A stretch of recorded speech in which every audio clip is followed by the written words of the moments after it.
Narito na ang Tinig ng Kababaihan, ang programang tumatalakay sa karapatan ng kababaihan at iba pang kaugnay na usaping panlipunan. Tutok na sa programa kung saan ang boses mo ay mahalaga. Ito ang Tinig ng Kababaihan.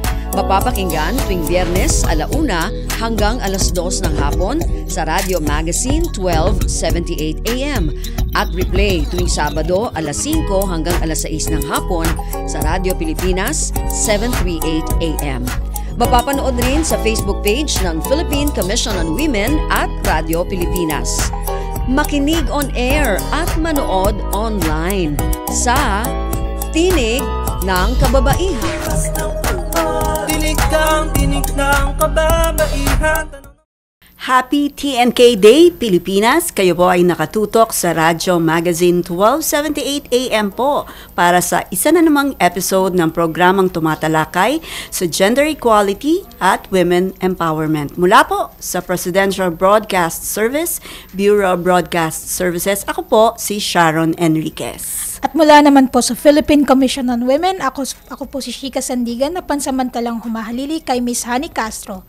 Welcome po sa ating programang Tinig ng Kababaihan. Happy TNK viewing sa lahat ng nanonood sa ating live stream sa Facebook at YouTube ng Radyo Magazine at syempre sa PCW o Philippine Commission on Women Facebook page. Happy TNK listening naman po sa lahat ng nakatutok sa Radio Magazine 1278 AM kung saan live na live ang Tinig ng Kababaihan tuwing Biyernes po yan mula 1:00 hanggang 2:00 ng hapon. At sa mga hindi po makakaabot sa ating episode ngayong araw, may replay po tayo o ang TNK sa Radyo Pilipinas, Radyo Publiko 738 tuwing Sabado po yan mula 12:00 ng tanghali hanggang 1:00 ng hapon. At bukod po dyan, nasa TV na rin ang Tinig ng Kababaihan. Dahil napapanood po tayo sa Channel 3 ng TV Plus at Channels 45 to 49 sa Afford the Box. Yes, at pwede rin pong balikan ang ating mga past episodes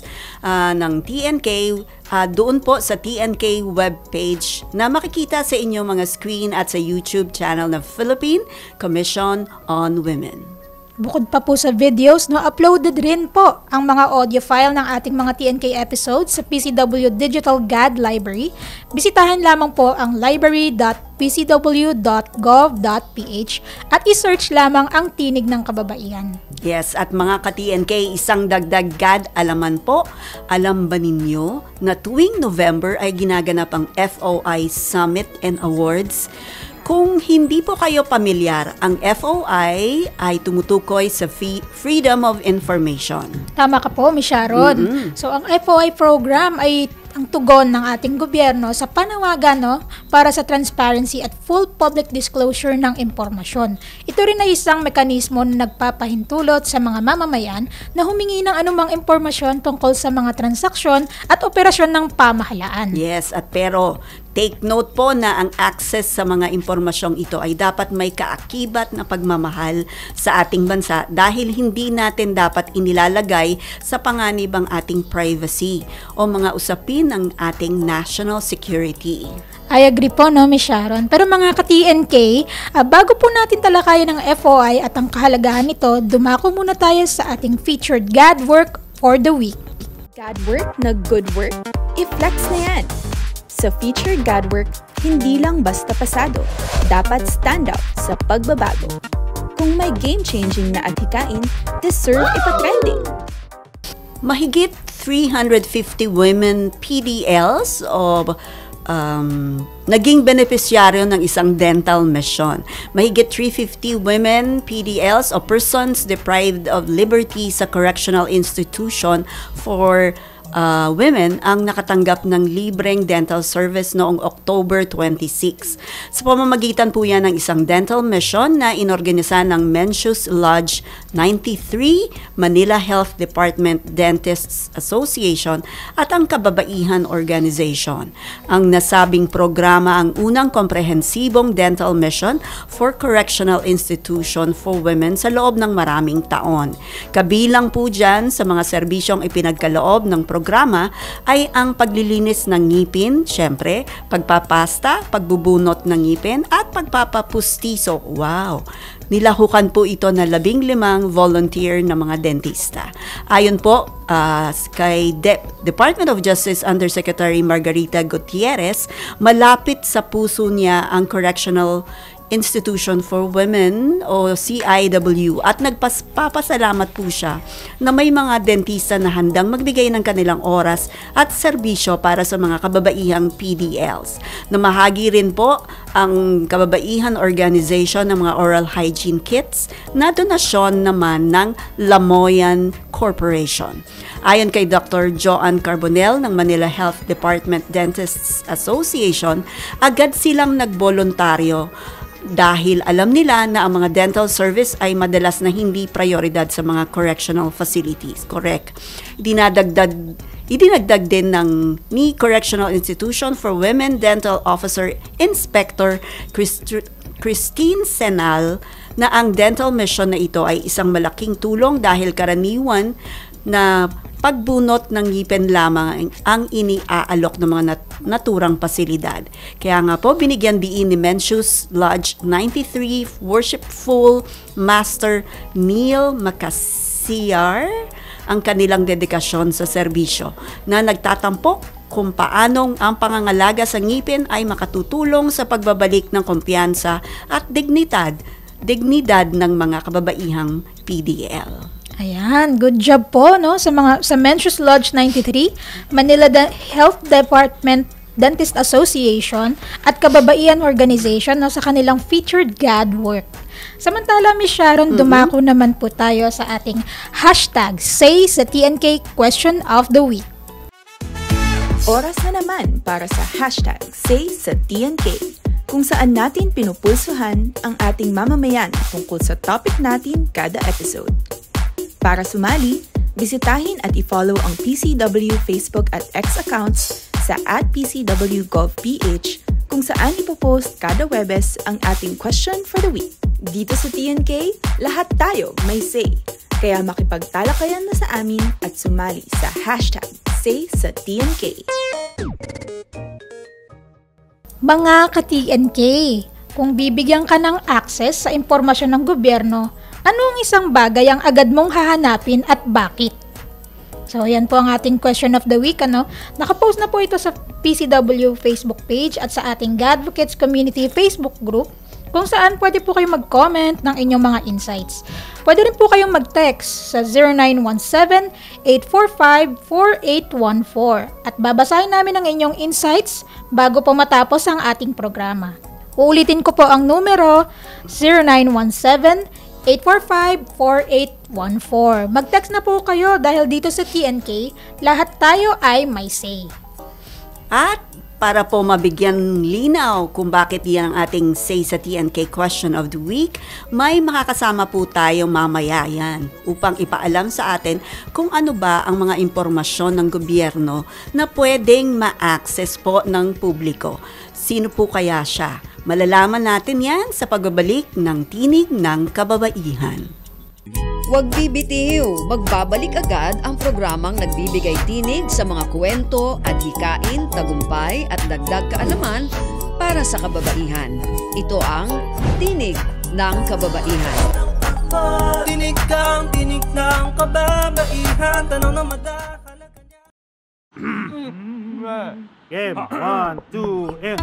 Paa, tuhod, balik at ulo, itapuetan, baywang at sus. Huwag mong titigan ang hindi sa'yo at maging disenteng tao. Pare, ang catcalling ay isang uri ng sexual harassment. Di biro ang sexual harassment at di nakakamacho ang pang-aabuso. Isang paalala mula sa Philippine Commission on Women.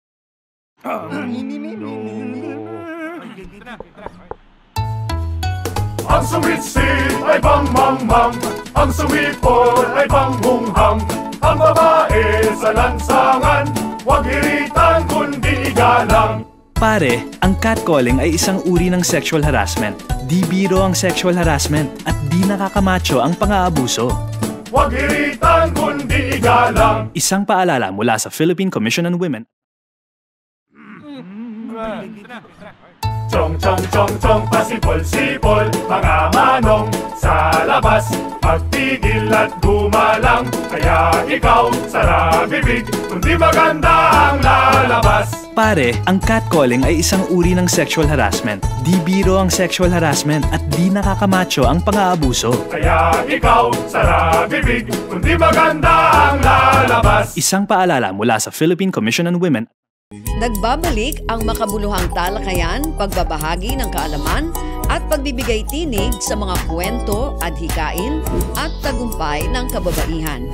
Narito na ang Tinig ng Kababaihan. Tinig kang tinig ng kababaihan, tanong na madakal. Kayo po ay nakatutok sa Tinig ng Kababaihan. At para po sa ating episode na pinamagadang Right to Know, i-FOI mo na yan. Kasama po natin ngayong araw live via Zoom ang Officer in Charge ng Compliance Monitoring Division ng Freedom of Information Program Management Office o FOI-PMO ng Presidential Communications Office. Mga ka-TNK, kasama po natin ngayong hapon si Ms. Patricia Marie Maranan. Magandang hapon po, Ms. Trish! Hello po, good afternoon po sa ating lahat, sa ating mga tagapakinig po, no, na balita ko since 2009 pa po, no, ang ating programa, no, Tinig ng Kababaihan or mga ka-TNK. Hello po, so may solid followers na po talaga tayo. So maraming salamat po, no, for inviting the FOI program. Kasi po, sa dami ng followers ng TNK, no, yung mga ganitong opportunities po, no, we are very thankful because it will be a platform po, no, for us to bridge across the program and its importance. And of course po, magandang hapon po sa ating host, mga nagagandahan at very fresh po, no, ngayong Friday, Miss Sharon and Ma'am Shika. Hello po. Maliit na bagay po. Ayun, welcome po, no, sa ating programa na Tinig ng Kababaihan. At tama po kayo, no, since 2009 pa po ang ating programa. And speaking of taon, no, ngayong buwan ay pinagdiriwan po natin ang ika-9 na anibersaryo na po pala ng implementasyon ng FOI program. Maaari po ba ninyong ipaliwanag sa ating mga ka-TNK kung ano po ba ang Freedom of Information or FOI at bakit po kaya ito mahalagang malaman ng lahat ng mga Pilipino?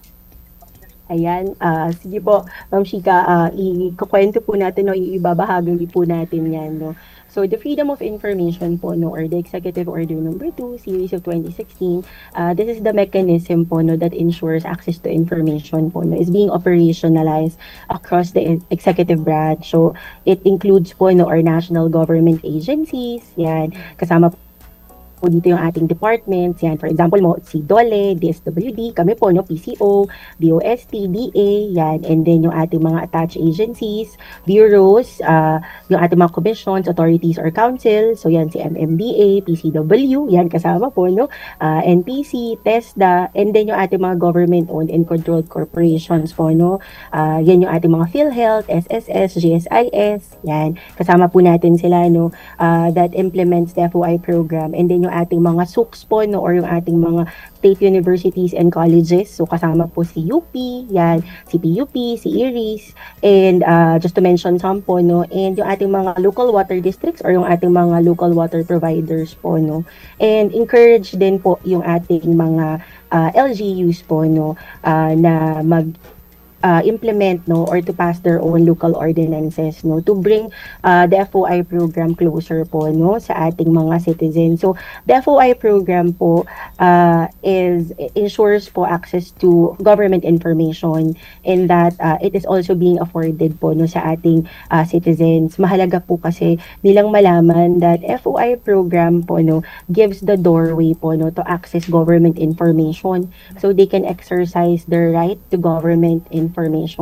And add ko rin po, no, also one of the important changes din po, no, na dinala ni FOI nung ito po, no, ay in-issue out nung 2016, that FOI actually created a shift po, no, in thinking when it comes to accessing and granting information. So kung dati po, no, sanay tayo o kontento tayo na need to know basis. So the government or the agencies, no, already cherry picks the information na sa tingin po nila, no, would be of interest or would be of benefit sa kanilang mga stakeholders. Now po, no, that we have the FOI program, we shifted our gears to need to know basis. So now our citizens po they have the access po, they have the doorway to request for information. So this is their right po, importante pong malaman nila na meron silang karapatan malaman ng impormasyon, lalo na po sa kanilang gobyerno. So yun po siguro FOI in a nutshell, Ma'am Shika.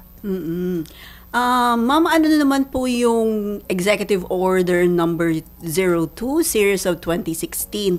Ano po ang mandato at pangunahing papel ng Freedom of Information Program Management Office o FOI-PMO ng Presidential Communications Office sa pagpapatupad po ng FOI? Kayo po ba yung lead implementing agency nito?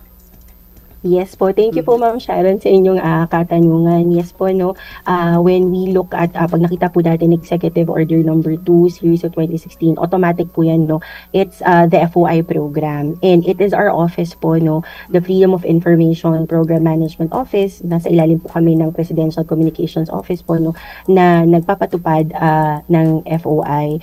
So, we make sure po, that this program is overseen. We develop and operationalize different programs po and mechanisms for the implementation of the Executive Order number 2 series of 2016 or the FOI program po across the executive branch and all other initiatives po kasama din po sa aming pinapatupad or minimake sure po na gumagana at nagagamit po ng ating citizens is the Freedom of Information Platform or the FOI portal po which our citizens po can digitally request for information online. So the main mandate po of our office is to ensure po the continuous implementation of the program to our citizens. So we make sure po na ang ating taong bayan po ay tuloy-tuloy na nakakapag-exercise po ng kanilang karapatan sa malayang pagkuha ng impormasyon. So bukod po doon sa pagbibigay po namin ng suporta doon sa implementing side or sa agencies po we also ensure po na yung ating mga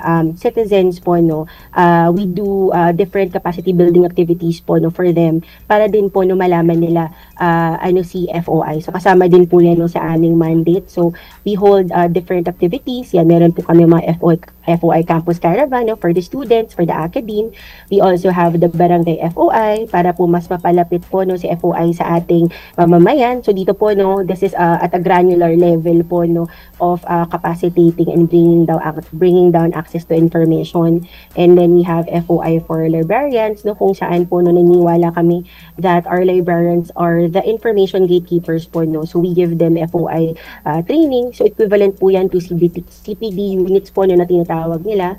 We also have training of trainers po kung saan we partner with different CSOs to help trickle down FOI programs sa iba't ibang sectors. And then meron din po kami mga FOI summit just to mention a few. So the mandate of our office is to ensure po that access to information will be continuously felt po by our citizens and also by giving them capacity building activities po so they'd also know how to access government information properly.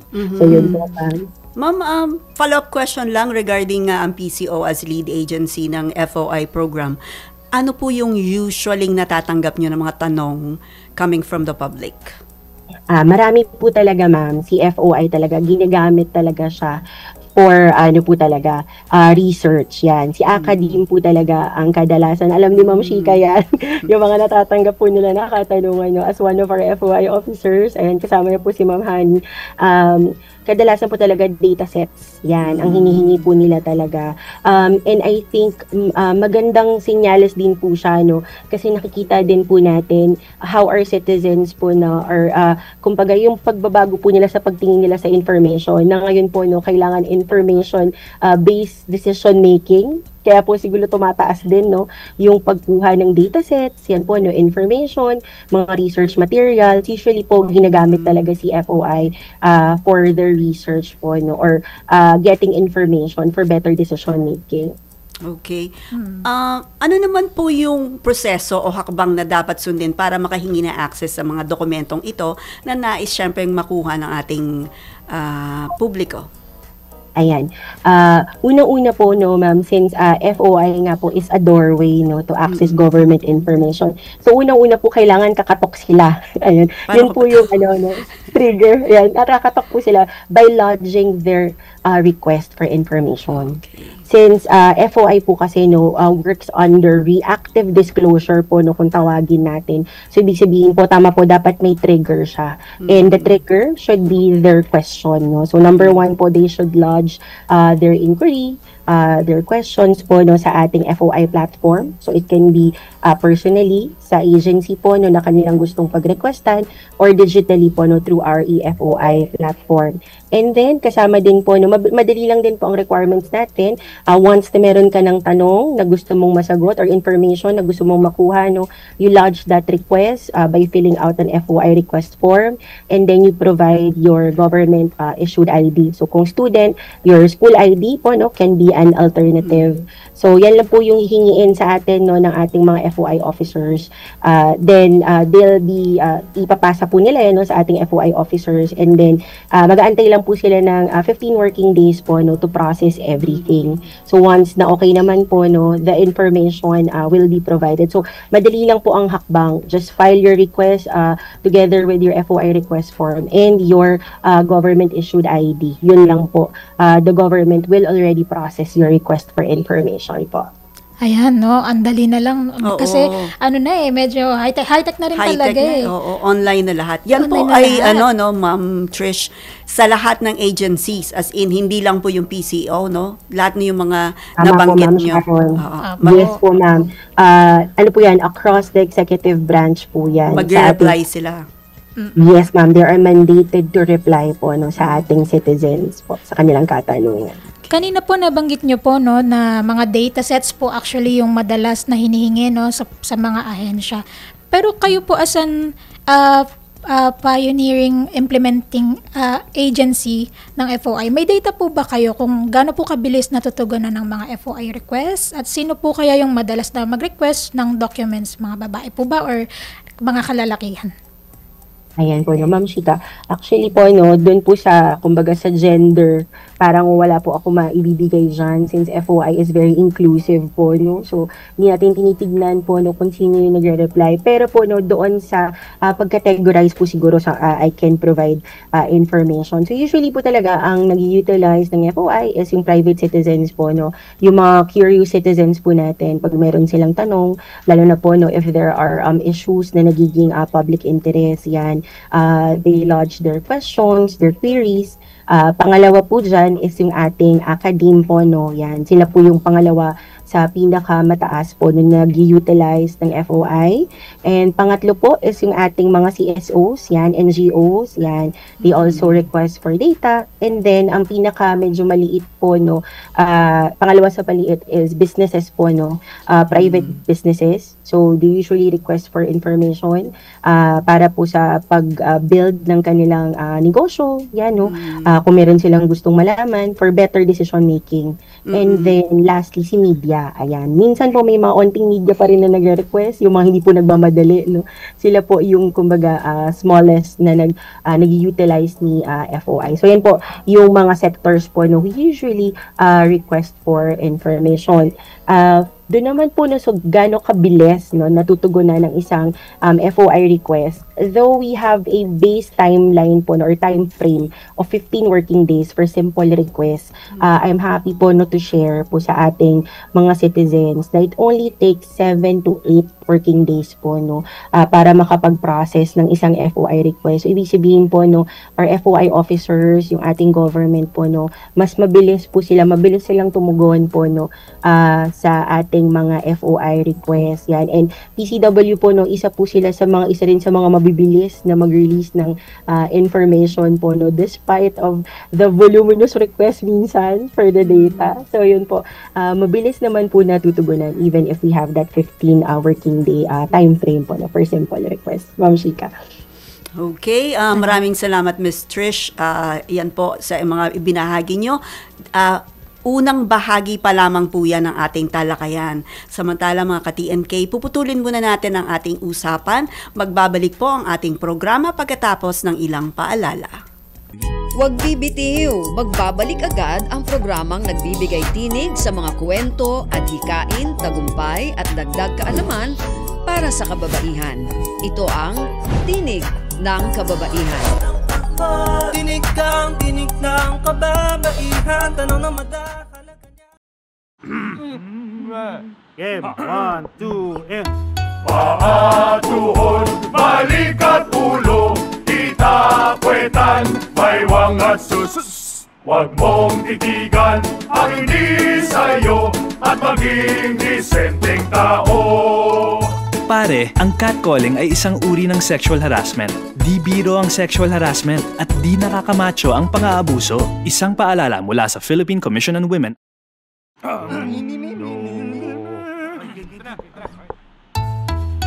Ang sumit-sit ay bang-mang-mang, ang sumipol ay bang-hunghang. Ang babae sa lansangan, huwag iritan kundi igalang. Pare, ang catcalling ay isang uri ng sexual harassment. Di biro ang sexual harassment at di nakakamacho ang pang-aabuso. Huwag iritan kundi igalang. Isang paalala mula sa Philippine Commission on Women. Chong chong chong chong pasipol-sipol, mga manong sa labas, magtigil at gumalang. Kaya ikaw, sara bibig, kundi maganda ang lalabas. Pare, ang catcalling ay isang uri ng sexual harassment. Di biro ang sexual harassment at di nakakamacho ang pang-aabuso. Kaya ikaw, sara bibig, kundi maganda ang lalabas. Isang paalala mula sa Philippine Commission on Women. Nagbabalik ang makabuluhang talakayan, pagbabahagi ng kaalaman at pagbibigay tinig sa mga kwento, adhikain at tagumpay ng kababaihan. Narito na ang Tinig ng Kababaihan.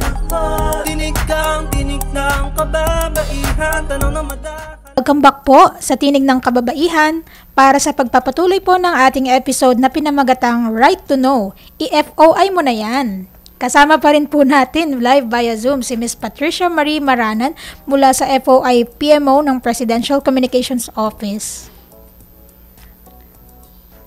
Okay, sa ating pagbabalik, Ma'am Trish, usapang gender equality at women empowerment naman po tayo. Paano po nagagamit ng mga kababaihan, lalo na yung mga nasa vulnerable sectors, ang FOI para malaman ang kanilang karapatan at i-monitor ang mga programa ng gobyerno, syempre po para sa kanila? Ma'am Shara, napakaganda po ng inyong katanungan, no, and very timely po, no. Ngayon po, no, information is a very powerful currency po, no. Usapang gender equality at women empowerment, malungkot man pong isipin, no, pero sa panahon na puno ng pagbabago po, no, at pagtanggap sa pagbabago still remains po, no, our vulnerable sectors, and the more they are susceptible po, no, to harm. Pero naniniwala po kami, no, sa FOI that by giving the right information and by having the right access to information is a very powerful superpower po, no, to have in our society now. When our vulnerable sectors po, no, have the right tool to protect themselves, kung alam po nila, no, kung ano yung kanilang karapatan, kung ano po yung mga programa, no, na makakapagprotekta at makakapagpabuti po, no, sa kanilang welfare, the FOI program already wins po, no. Dahil isa rin po sa layunin namin, no, sa FOI program is to ensure that information is inclusive, lahat po, no. Kaya kahit nasa digital age po natin, no, hindi namin tinatanggal yung aspeto po, no, of pen and paper way of requesting for information. Kasi importante po na that we have that platform for our citizens who are not digitally literate po, no. And by having access to information po, no, we put our vulnerable sectors at an advantage po, no, by accessing information. So pag-access po sa information tungkol sa karapatan, sa benepisyo po, no, pwede po silang mag-request ano ba ang mga programa at serbisyo para sa akin po, no. Sa pagmo-monitor naman po, no, ng mga gender programs natin through the FOI program, they can request for the different programs sa mga agencies, ano-ano ba yung mga actual implementation na meron sila, and by that, no, makikita natin sino ba talaga yung mga agencies na talagang ginagamit, no, yung budget for GAD for different programs talaga na dapat para sa kanila. So, dun pa lang po, no, it's a very powerful tool para puro sa kanila. And by having access to information, no, mas nagkakaroon po tayo ng datos, no, for better policy making. Yan po, no.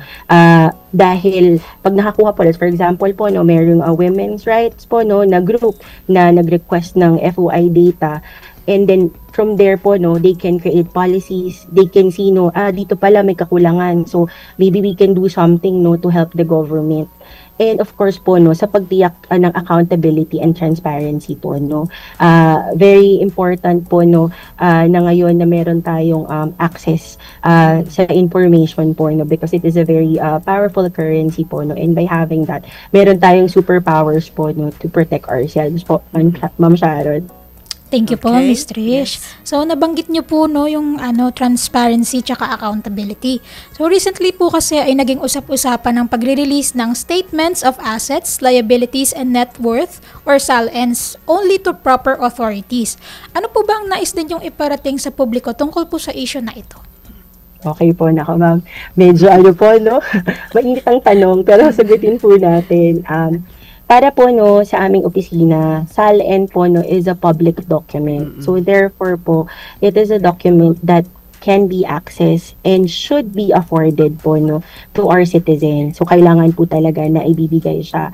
Pero siguro po, no, what we can share po, no, or advise our citizens po, no, that we also have to understand that there are proper repositories po, no, ng ating mga SALNs. And we have to also respect po, no, the procedures kung paano po ma-access, no, properly yung mga SALNs ng ating mga government officials, ng ating mga civil servants, no. Meron po siyang proper repository at meron din po silang proper process kung paano po makuha siya. So it depends po, no, sa position and rank ng official or nung kanilang government employee na gusto po nilang makuha, no. So they can just check po, no, doon. I think online meron tayong list of repository agencies po, no, para malaman natin kung sino po yung mga nag-hold, no. For example po, Office of the Ombudsman, Office of the President, Civil Service Commission. So they can check po, no, para po they can access yung SALN po, no, properly. Pero and definitely po, no, sa amin po, no, ang take po ng FOI dyan, it's a public document, then the citizens should have access to it. Ayan po, no, kanina pa po natin nababanggit, no, may kalayaan o may karapatan nga ang mamamayan, no, malaman ang mga impormasyon tungkol sa ating pamahalaan. Pero paano naman po kaya masisiguro ng gobyerno na ang karapatan sa impormasyon ay hindi naman makakaapekto o makakasira sa right to privacy ng mga public officials po natin? Ayan, ma'am. Isa din po yan, no, sa mga unang naging concern. Ayan, mga usapin, no, lalo na po nung kakapanganak pa lang po ni FOI. Ayan, kasi po talagang yung pangalan pa lang po kasi doon ng freedom of information. Pag narinig natin, it can be very intimidating. And then the word freedom po kasi, no, it means liberty. So, malaya ka, no. But what we always, po, no, bridge across when we have the chance po, no, to talk to our citizens, no, pag kami po ay nagkakaroon ng programs with them, is what we make them understand is even though we afford po, no, yung ating mga information, yan po, pero meron pa rin po tayong tinatawag na kumbaga may be provided po, no, by the law, yung papayagan lang po nila, no. So meron po tayong tinatawag na inventory of exceptions, yan. So tayo po, no, sa Philippines, meron tayong 9. So hindi po ito unique sa atin, yan, kasi po minsan yung mga citizens, ayan, ako, joke na naman, meron na naman silang mga caveat or merong kunwari lang i-afford, no. So hindi po yun unique sa Philippines. Lahat po, no, ng countries na nag-implement ng FOI, no, sa kanilang bansa, they all have their own list of exceptions. So sa atin po, no, sa Philippines, we have 9. So depende po, no, kung ano yung kailangan ng bansa. So sa atin po, meron tayong siyam. And isa po doon sa exceptions na yon is yung protection po, no, ng privacy of persons. Yan. So kahit po, no, na meron tayong FOI, it's still balanced.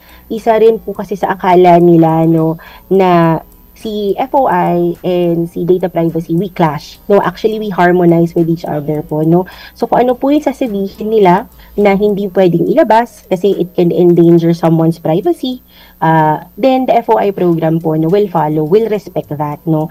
Kaya po, pag tinignan natin yung ating inventory of exceptions, isa po doon na nakalista yung ating, data privacy or yung pagrespeto po, no, doon sa private information ng ating mga citizens, especially po no, sa mga minors, yan. So, kasama po yan. So, hindi po ibig sabihin no, ng meron tayong FOI program, lahat pwede na pong i-access. No?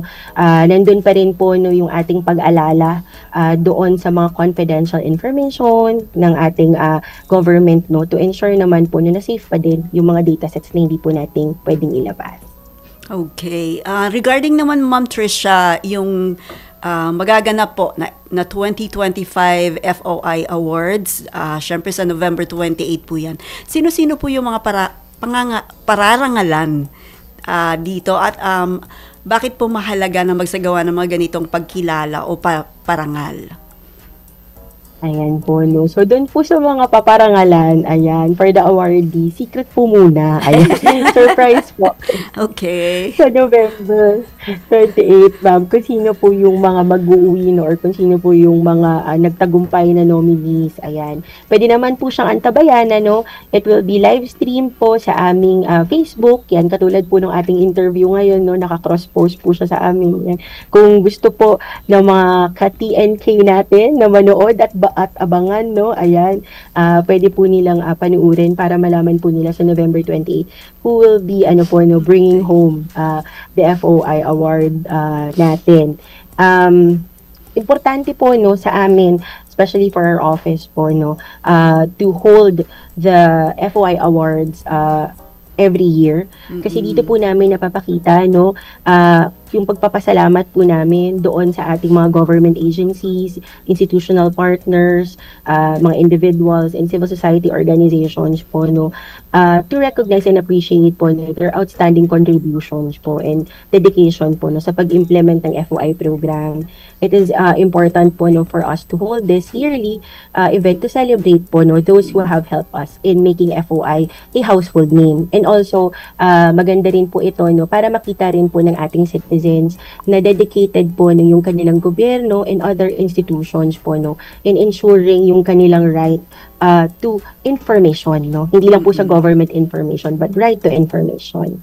Wow, exciting naman. Abangan natin yan sa November 28. Secret. Yan, i-follow nyo po sila sa kanilang Facebook page, no? FOI Philippines. Salamat po, Miss Trish, po sa inyong binahagi. Pero ngayon naman po, dadako naman po natin sa sa ating mga insights ng ating mga ka-TNK. Para sa ating Say sa TNK Question of the Week na kung bibigyan ka ng access sa impormasyon ng gobyerno, anong isang bagay ang agad mong hahanapin at bakit? Say ni Norika Ishikawa, SALN o Statement of Assets and Liabilities and Net Worth. Ayan na nga. Yun na nga. Lumabas ang number 1, SALN talaga. Opo. Ito naman ang say ni Ella Oplas, God budget versus expenditure. Okay, sabi naman po ni Diane Moreno Lastrolio Barlao, updated sex disaggregated data statistics. Medyo kapareho rin po niya, no? Yung say ni Zaira Cuevas, sabi niya, collated statistics on gender-based violence from Philippine National Police, Department of Justice, Department of Social Welfare and Development, and Supreme Court. At sabi naman po ni Queenie Rose Atip, para sa akin po, lahat ng proyekto ay budget sa bawat ahensya. Sa tingin ko, dapat lang na ire-report sa mga mamamayan yung progress at kung saan napupunta ang tax ng mga tao. Lalo na ang SALN ng mga politiko at mga nasa mataas na posisyon sa gobyerno. Nako, ganyan din yung say ni Christian Ibana, no? Sabi niya, proyekto ng lokal na pamahalaan. Gusto ko makita kung natutupad ba talaga yung mga ipinangakong proyekto. At sumasang-ayon din dyan si LV Pakingan, proyekto at budget po, isa po kasi ito na sa palagay ko na dapat ay nagkakaroon ng say ang taong bayan, lalong-lalo na sa mga nagbabayad ng buwis. Siguro ay karapatan po namin bilang mamamayan ng Pilipinas na makinabang sa mga ibinabayad namin na sana po ay magamit ng tama sa mga nararapat na proyekto para sa mamamayang Pilipino. At sabi naman po ni Tintin Kapili, data tungkol sa mga programa at serbisyo ng gobyerno para sa mga tao. Ang dahilan kung bakit gusto kong hanapin ang mga impormasyong ito ay para matulungan ng mamamayan na makakuha ng mga serbisyong kailangan nila at mapabuti ang kanilang kalidad ng buhay. Bilang isang mamamayan, mahalaga na may akses sa mga impormasyon at serbisyo na makakatulong sa atin na mabuhay ng maayos. Maraming salamat po sa lahat na nagbigay ng kanilang mga insights. Ms. Trish, ano naman po ang masasabi mo sa insights ng ating mga ka-TNK? Nako po, ma'am. Agree ako sa kanilang mga sa kanilang mga insights kasi totoo po, lahat kailangan kahit po yung nire-request nila na data sets, no, it's very important. Isa rin po yun sa mga kadalasan po talagang hinihingi. Tapos makita rin po talaga natin, no, ngayon kung paano po talaga ginagamit or mas naiintindihan po, no, ng ating mga citizens ang importansya of having access to information and having that information. And siguro po yung next na aming ini-encourage, no, every time we have conversations with our stakeholders is once you have access, once you have that information, what do we do with that information, no? How do we translate that to innovation? Kaya ang ganda po nung sinabi ng isa nating ka-TNK, no, na pag nakuha ko tong information na to, I'll ensure that I'll be using this to give innovations, no, for better decision making and for better to make our lives better. So napakaganda po kasi isa rin po yan sa layunin talaga ng FOI is to use information po, no, to innovation and translate to empowerment and mabuti pong pagdedesisyon sa mga bagay-bagay, lalo na po sa panahon ng digital age po, no, kung saan information can be accessed, but it is very important po, no, to have access to the right platform that will give you legitimate information. Actually, nakakatuwa nga po yung mga insights kasi kahit papano yung mga ka-TNK natin, meron silang kamalayan na ano ba yung dapat alam ko. Yes. At sana po wag mapapagod ang ating FOI PMO, no, sa implementasyon na tong ating FOI program. No, Yes. maraming salamat Thank you, din po, Ms. Ms. Trish, sa inyong say sa TNK. At bago po tayo dumako sa panghuling bahagi na po ng ating programa, magbibigay daan muna po tayo sa ilang mga paalala. Mga ka-TNK, magbabalik pa po ang ating programang Tinig ng Kababaihan. Huwag bibitiw, magbabalik agad ang programang nagbibigay tinig sa mga kwento at hikain, tagumpay at dagdag kaalaman para sa kababaihan. Ito ang Tinig ng Kababaihan. Tinig ng kababaihan, tanong na madahalaga niya. Game, 1, 2, and... Paa, tuhod, balik at ulo, kita, puwetan, baywang at sus. Huwag mong titigan ang hindi sa'yo at maging disenteng tao. Pare, ang catcalling ay isang uri ng sexual harassment. Di biro ang sexual harassment at di nakakamacho ang pang-aabuso. Isang paalala mula sa Philippine Commission on Women.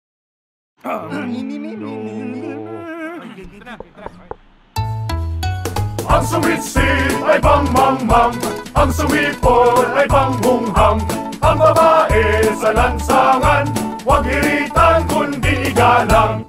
Pare, ang catcalling ay isang uri ng sexual harassment. Di biro ang sexual harassment at di nakakamacho ang pang-aabuso. Huwag hiritan kundi igalang. Isang paalala mula sa Philippine Commission on Women. Chong chong chong chong pasipol-sipol, mga manong sa labas, magtigil at gumalang, kaya ikaw sara bibig, kundi maganda ang lalabas. Pare, ang catcalling ay isang uri ng sexual harassment. Di biro ang sexual harassment at di nakakamacho ang pang-aabuso. Kaya ikaw sara bibig, kundi maganda ang lalabas. Isang paalala mula sa Philippine Commission on Women. Nagbabalik ang makabuluhang talakayan, pagbabahagi ng kaalaman at pagbibigay tinig sa mga kwento at hikain at tagumpay ng kababaihan.